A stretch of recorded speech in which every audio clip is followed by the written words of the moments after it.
ये game changer साबित हुआ। बिल्कुल गेम चेंजर है। और महिलाओं को बहुत मौके हैं वहाँ पे काम करने के।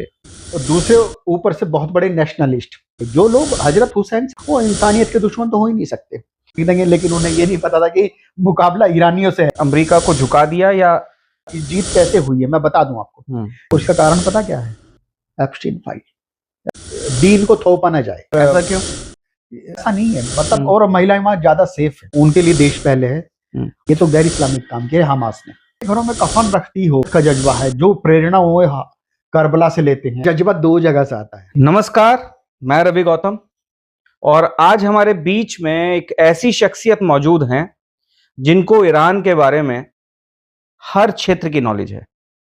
हिस्ट्री, कल्चर, राजनीति, उन तमाम चीज़ों के बारे में ये जानते हैं क्योंकि ये 2 साल इन्होंने ईरान को दिए हैं। ईरान में इन्होंने पढ़ाई करी, ईरान की कल्चर को जाना, ईरान की राजनीति को जाना। और मैं समझता हूँ इनसे बेहतर कोई हो नहीं सकता ये बताने के लिए कि आखिर ईरान के वजूद में इतना दम कैसे है।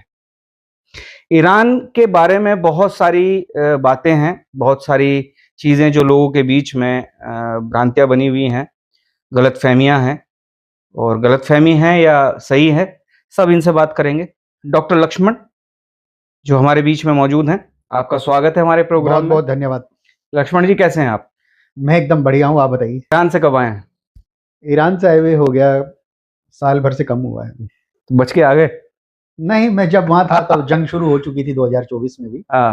मैं तेहरान के नॉर्थ इलाके में रहता था, जो बहुत पॉश एरिया है वहाँ का, अंदार्सगू। तो वहाँ बमों की आवाज, जो पहले राउंड की जो जंग थी, तो वो हमने, मतलब ऐसा नहीं लगता कि अगर अब वहां होते तो जान हलक में होती? ना, बिल्कुल भी ना होती जान हलक में।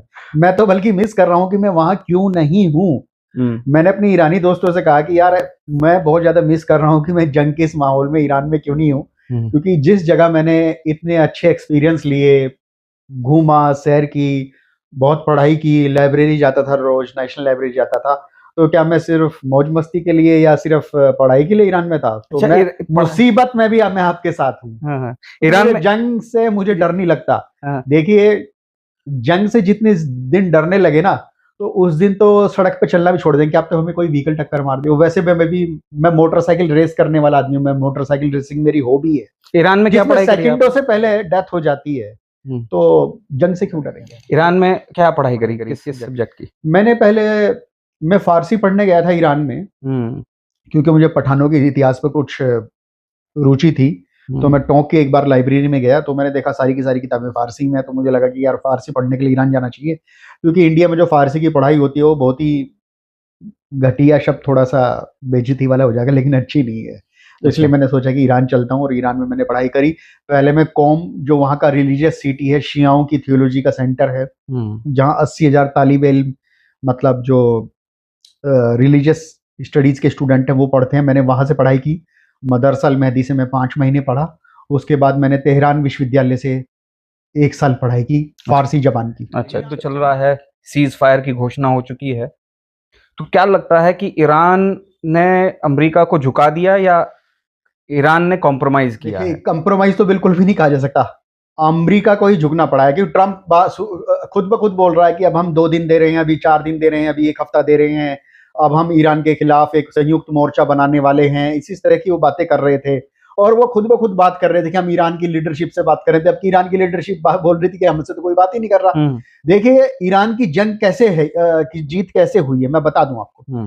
ईरान का बहुत डैमेज हुआ है। पहले तो हम इस बात को स्वीकार कर ले कि 10,000 से ज्यादा जगह उनकी डैमेज हुई है, वहां हमले हुए हैं। अच्छा। उनकी लीडरशिप, जो टॉप लीडरशिप थी, उसको उन्होंने हलाक कर दिया जी। ये बात हम स्वीकार करते हैं। लेकिन ईरान ने जो हॉर्मुज स्ट्रेट है, उसमें जो आवाजाही रोकी है, और इजराइल के सारे नागरिकों को बंकर में रहने के लिए मजबूर कर दिया, और ये मतलब ये तो ईरान की गेम चेंजर साबित हुआ। बिल्कुल मतलब गेम चेंजर है, बहुत ही अप्रत्याशित है। मतलब लोगों को इसकी उम्मीद नहीं थी। उस क्षेत्र को जल डमरू कहा जाता है ना? हाँ, हॉर्मुज जल डमरू क्यों कहा जाता है उसको? क्योंकि बहुत ही नैरो है वहां समुद्र। 35 किलोमीटर। अच्छा।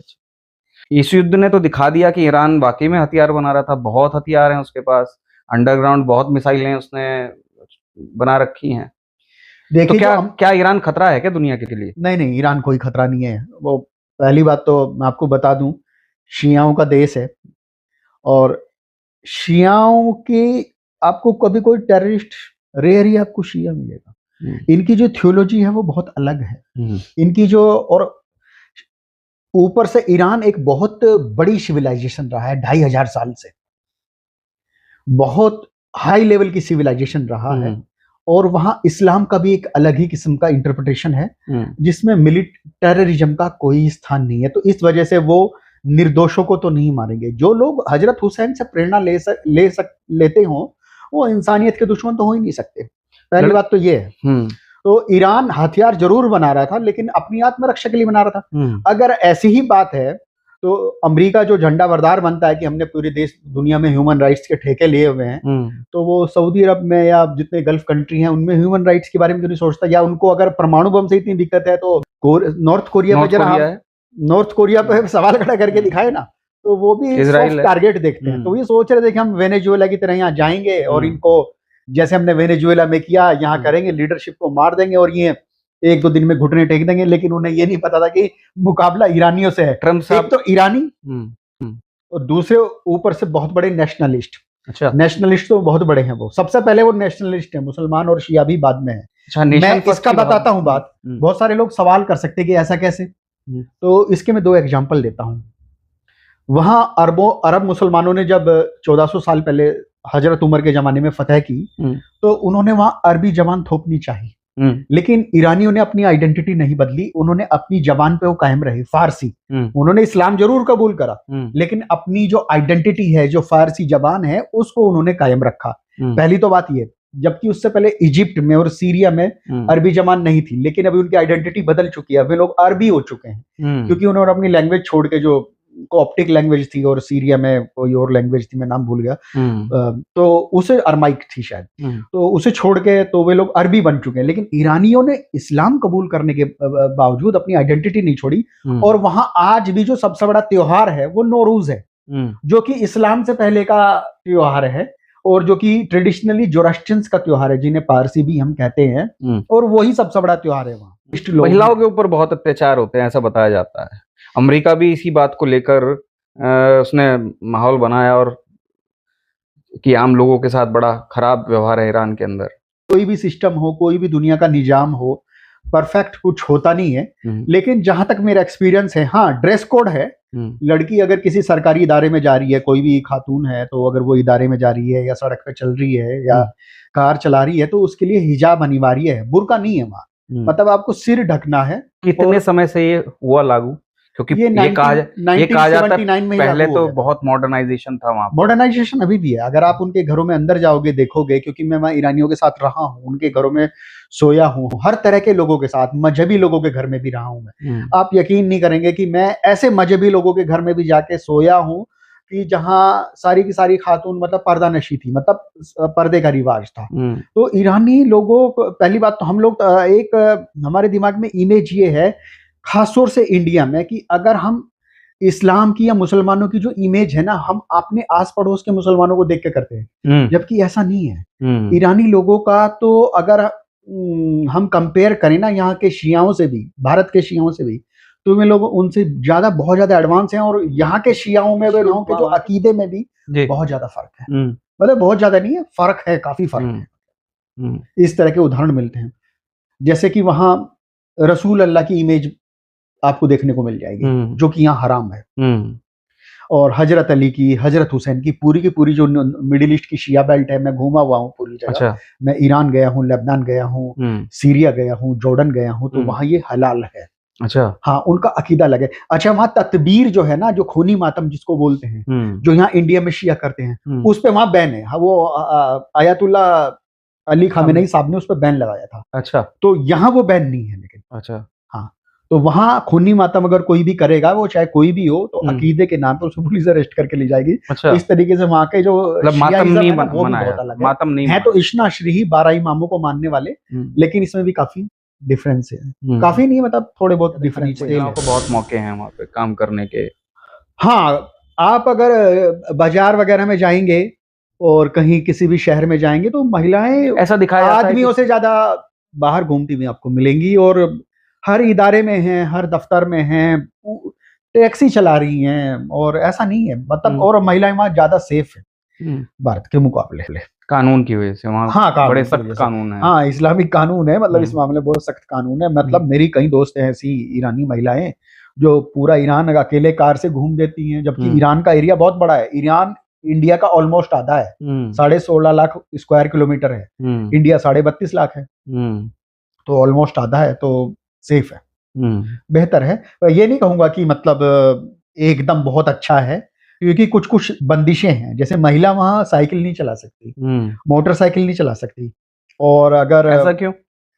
वो उनका ऐसा मानना है कि अगर महिला साइकिल चलाएगी तो उसके जो बॉडी के उभारे हुए दिखेंगे तो आदमी एक्साइट हो सकता है, मतलब उनका ऐसा इंटरप्रिटेशन है, कुछ इस्लामिक इंटरप्रिटेशन है। और महिला ये कुछ चीजें जो है वो पुरुषों के सामने गाना नहीं गा सकती। अच्छा, ऐसा भी है। हाँ, कई बार उनको दंडित किया जाता है। ये सब, ये तो गड़बड़ है। तो ये रिस्ट्रिक्शन बिना बात के है ना। हाँ, इसी वजह से बदनाम। मुझे भी ये पसंद नहीं है, लेकिन वहाँ ऐसा नहीं है। एक मुल्लाओं का भी एक बहुत बड़ा एक ग्रुप ऐसा है जो चाहता है कि दीन को थोपा ना जाए, क्योंकि जब हम दीन को थोपते हैं ना तो लोगों के मुर्तद होने के चांस बढ़ जाते हैं। मुर्तद होने का मतलब होता है, मुर्तद मतलब जिसने दीन छोड़ दिया हो। तो मैं भी इस बात से थोड़ा सा सहमत नहीं हूँ। मैं बहुत आयात में जनता ऐसी है जो इसका मैं एग्जाम्पल कट्टरपंथी नहीं है। हाँ, लेकिन अभी जो वहाँ असंतोष है, जो अभी वहाँ आपने देखा होगा बहुत सारे प्रोटेस्ट हुए, उसके पीछे सबसे बड़ा कारण इकोनॉमिक कंडीशन है। जो वेस्टर्न कंट्रीज ने जो सैंक्शन लगा रखे हैं ना ईरान पर, कि आप अपना तेल खुले बाजार में नहीं बेच सकते, गैस नहीं बेच सकते। ईरान के पास दुनिया में दूसरे नंबर पे सबसे ज्यादा गैस है और 5वें नंबर पे सबसे ज्यादा खनिज तेल है। तो जब आप कोई माल तो आपकी दुकान में बहुत ज्यादा है लेकिन आप बेच नहीं सकते, तो इकोनॉमिक कंडीशन तो खराब हो गई ही। तो उसके पीछे भी कारण अमेरिका और इजराइल ही है, क्योंकि फिलिस्तीन के मुद्दे पर बैतुल मुकद्दस जो मुसलमानों का पहला किबला अव्वल है, उसको लेके अगर कोई भी देश, 57 इस्लामिक कंट्री हैं, अगर कोई भी देश एक सीरियस है तो वो ईरान है। हमास को सपोर्ट कर रहा है। हमास का देखिए जो रेजिस्टेंस है, जो अपनी जमीन छुड़वाने के लिए रेजिस्टेंस है, उसका रेजिस्टेंस सही है जो इजराइल के खिलाफ। आप हमास को सही बता रहे हैं?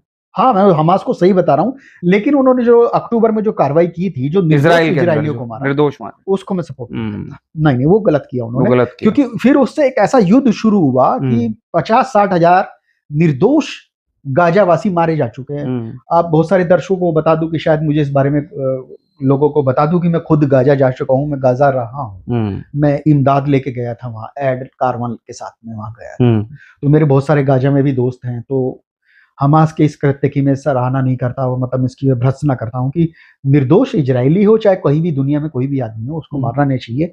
और ये बात तो कुरान शरीफ में भी है कि मतलब एक निर्दोष का कत्ल पूरी मतलब इंसानियत का कत्ल के बराबर है। तो ये इन्होंने गलत काम किया, ये तो गैर इस्लामिक काम किया हमास ने। युद्ध में ईरान कैसे फतेह पा गया अमेरिका पर? ईरान कैसे 21 साबित हो गया अमेरिका पर? इसके पीछे सबसे बड़ी चीज है ना, वो है जज्बा। और वो जज्बा दो जगह से आता है। एक तो ईरान का नेशनलिज्म, राष्ट्रवाद। हाँ, उनके लिए देश पहले है, उनके लिए कौमियत और ये दीन और उम्मत भी बाद में है। मैंने आपको नौरोज का एग्जांपल दे दिया है कि वो लोग फारसी बोलते हैं, अरबी नहीं बोलते। और अरबी थोपने की उनपे बहुत कोशिश हुई है, लेकिन फिर भी नहीं बोलते लोग अरबी, फारसी अपनी जबान ही बोलते हैं। और नौरोज वहाँ का सबसे बड़ा फेस्टिवल है। मुसलमान है लेकिन हमारी एक अपनी आइडेंटिटी है, अपनी आइडेंटिटी नहीं खो सकते, ये मामला है।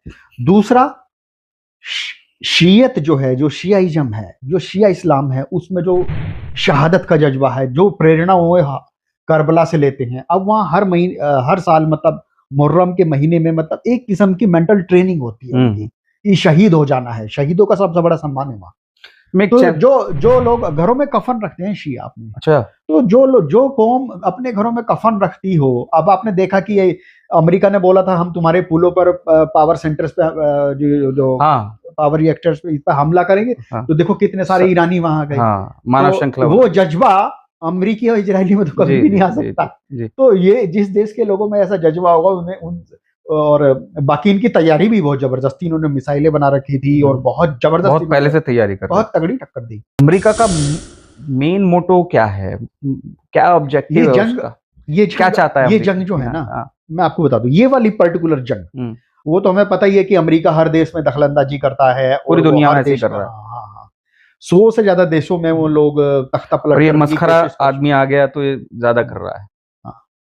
तो 30-35 देशों में उन्होंने सक्सेसफुली वहां सत्ता परिवर्तन करवाया है, तो ये तो है। लेकिन ये जो पर्टिकुलर जंग है, ये इजराइल की जंग है जिसमें इन्होंने ट्रंप को घसीट लिया है। घसीट लिया। क्योंकि पिछली बार आप देखोगे जो ट्रंप का कार्यकाल था, इसने किसी भी देश में जंग नहीं की, हाँ इसने शांति की बात की, बिल्कुल। लेकिन इस बार ये बहुत बदला हुआ है। और इसका कारण पता क्या है?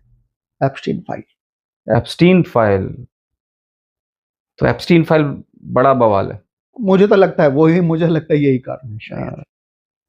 आपने भी वही बात कह दी जो एक्सपर्ट्स कह रहे हैं और भी, कि एप्स्टीन फाइल एक बड़ा कारण हो सकती है। अच्छा एक बात बताइए कि ईरान की अगर सेना की बात करें तो वो कितना मजबूत है हाल में? ईरान में की आबादी 9 करोड़ है, एरिया में इंडिया का आधा है। जो प्रॉपर ईरानियन आबादी है वो 9 करोड़ है। 50-60 लाख वहाँ अफगान हैं और बाकी मतलब 50,000 या लाख बार बाकी और विदेशी होंगे जो तालिब इल्म हैं या बाकी कारोबार के सिलसिले में, ठीक है। 9 करोड़ की आबादी में जितने भी जवान हैं, करीब 2 करोड़ जवानों ने वहां अनिवार्य सैनिक ट्रेनिंग ली हुई है, जो कि 2 साल के लिए कंपलसरी है हर जवान के लिए। अच्छा। बहुत ही रेयर केस में उससे छूट मिलती है, या तो बहुत मोटा, मतलब बहुत रेयर केस में छूट मिलती है कि कोई आदमी बहुत जबरदस्त हर नागरिक को? हाँ, हर नागरिक के लिए, पुरुषों के लिए, वयस्क पुरुषों के लिए। तो ये आप मान के चलो कि 2 करोड़ तो वहां सैनिक हैं ही है जिन्होंने ट्रेनिंग ली हुई है, 1.5-2 करोड़ के आसपास। और दूसरा ये भी है कि वहां सेना 2 किस्म की है। जैसे एक तो हमारे यहाँ रेगुलर आर्मी हो गई, जिसे बोलते हैं आर्तेश, वो रेगुलर आर्मी है, उसकी 6-7 लाख स्ट्रेंथ है। इसके अलावा जो IRCG है, ईरानियन रेवोल्यूशनरी गार्ड्स, वो जो है उसको बोलते हैं सेपहा फारसी में, वो 1.5 लाख के आसपास है। वो बैकबोन है ईरान की। अच्छा। वो सबसे जबरदस्त एक्सपर्ट हैं और वो बहुत ज्यादा लॉयल है ईरान के लिए। और दूसरे एक और मिलिटिया है जो बसीज, जो सरकार के लिए जो लोग काम करते हैं, इंटेलिजेंस वाले भी हैं और फाइटर्स भी हैं, जो उसका भी बहुत बड़ा रोल है। तो ईरानी आर्मी ज्यादा डैमेज नहीं हुई ना, मरे होंगे 1,500 लोग आर्मी के। सिविलियंस बहुत मर गए, सिविलियंस ज्यादा मरे। अब देखिए वो 170 बच्चियों के स्कूल पर ही उन्होंने हमला कर दिया। हाँ, तो ये तो एक किस्म का युद्ध अपराध है। निश्चित रूप से पूरे दुनिया जो है, हाँ, ईरान के साथ इसी वजह से कई यूरोपीय देश हैं वो विरोध कर रहे हैं। बिल्कुल विरोध, अमेरिका में विरोध हुआ है। और हमें शर्म की बात यह कि भारत ने इस बारे में कोई विरोध ऑफिशियली दर्ज नहीं कराया। ये हम लोगों के लिए शर्म की बात है जी। हाँ, और अयतुल्ला खमेनी साहब की शहादत हुई तो हमारी जो सरकार है ना, आधिकारिक रूप से, नहीं लेट क्या, वो तो मजबूरी में करना पड़ा। ये बहुत शर्मनाक बात है। मतलब कम से कम एक ट्वीट और ये मतलब कुछ तो बोलना चाहिए था। और इसमें भी इस दौरान ये मतलब ईरान हमारा इतना पुराना दोस्त है, इजराइल तो अभी आया है। अरे भाई, ईरानियों से हमारी कल्चर की समानता है। हिंदू शब्द फारसी का है, हिंदी शब्द फारसी का है। और ईरान ने वीटो किया था 92 में पाकिस्तान के खिलाफ, जब जो इस्लामिक कंट्री की जो ऑर्गेनाइजेशन में वो भारत के खिलाफ एक प्रस्ताव पारित कराने वाला था, तब ईरान ने इंडिया का साथ दिया था।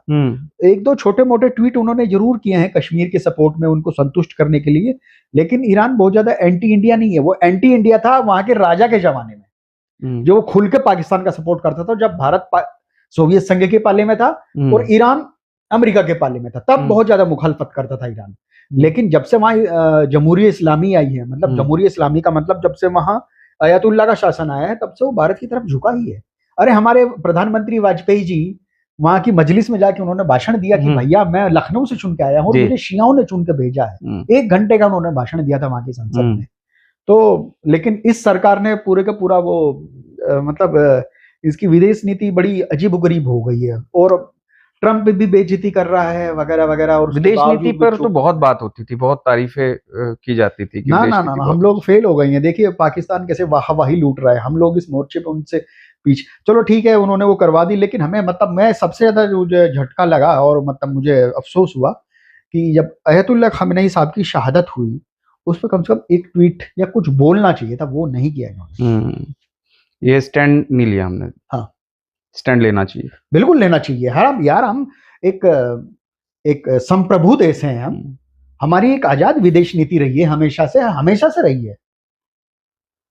जब अफगानिस्तान पे सोवियत संघ ने चढ़ाई की थी तो हमारी माननीय प्रधानमंत्री, दिवंगत प्रधानमंत्री इंदिरा गांधी जी ने उसकी भी बुराई की थी। ये तो परवाह नहीं की थी कि सोवियत संघ हमारा देश है। वो कम से कम बोलो तो सही। सही बात है, बोलना चाहिए। हाँ, बोलना हम थोड़ा कह रहे कि वहां सेना भेजे या ये करे, तो ये ठीक नहीं किया। अब 12 दिन के बाद क्या होगा? कुछ नहीं होगा, मुझे लगता है कि अब कुछ ना कुछ अंदर खाने नेगोशिएशन हो सकने की संभावना है। सच्चाई तो ये है। और लेबनान दोनों देश थक चुके हैं, तीनों देश थक चुके हैं। इजराइल की जनता तो बंकरों में बहुत ज्यादा दिन रह नहीं सकती, ईरानी तो रह भी लेंगे क्योंकि उन्हें खुद में तो जज्बा है। इजराइल अभी भी हमले कर रहा है लेबनान पर। देखें क्या हो। ऐसा तो नहीं है कि सीज फायर खटाई में पड़ जाए और बीच में ही ट्रिगर दबा दिया जाए ईरान की तरफ से? सीज फायर खटाई में पड़ना नहीं चाहिए, ज्यादा भी चल सकती है, मतलब कम संभावना है, लेकिन युद्ध नहीं होगा अब, कम संभावना है। तो ये थे हमारे साथ डॉक्टर लक्ष्मण सिंह जी, जिन्होंने हमें बताया कि ईरान कहाँ है और आगे वो कितना मजबूत कदम उठा सकता है और अमेरिका के सामने किस मजबूती से वो अपना उसने स्टैंड बनाए रखा और दुनिया को एक संदेश दिया है। बहुत बहुत धन्यवाद डॉक्टर साहब, आप हमारे साथ शामिल हुए और हमारे दर्शकों को बहुत सारी ऐसी जानकारियां बताई कि जिसको लेकर शायद ईरान को लेकर लोगों में गलतफहमी नहीं रहेगी। आभार। Thank you.